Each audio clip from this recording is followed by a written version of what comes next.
आज जवळपास MIDC अस्तित्वात येऊन कित्येक वर्ष झाले, परंतु कामगाराला त्या ठिकाणी पगारवाढ दिली जात नाही. कामगाराच्या आरोग्याचा प्रश्न तिथं त्या ठिकाणी निवडला जात नाही आणि यांना वेतन दिवाळीचं बोनस नीट दिलं जात नाही. जर कुठला एखादा कामगार त्या ठिकाणी आवाज उठवत असेल तर त्या कामगाराला कामावरनं काढण्याचं काम त्या ठिकाणी सुरू आहे. इंडस्ट्री एरिया आहे, जवळपास MIDCत भरपूर असे आरक्षित जागा आहेत. ही आरक्षित जागा म्हणजे ह्या कामगारासाठी त्या MIDCमध्ये असणारे काही तर सुविधासाठी त्या ठिकाणी जमीन ही आरक्षित आहे, परंतु त्या जमिनीवर हे जे बेकायदेशीरपणे मोठे मोठे गाळे बांधून आपल्या स्वतःच्या आर्थिक फायद्यासाठी या ठिकाणी भ्रष्टाचारपणे त्या ठिकाणी उघडपणे चालू आहे.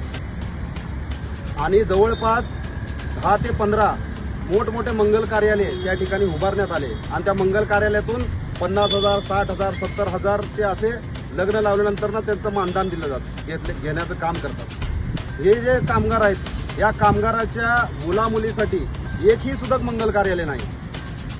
आज जवळपास कामगार हा कामगारच होत चाललाय आणि श्रीमंत हा जे मालक आहेत ते मालकच होत चालले.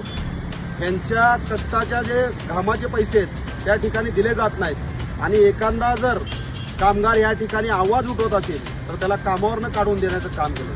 म्हणजे ह्या जर लोकशाहीच्या माध्यमातून याने आवाज उठवत असतील तर यांना कामावर काढतील.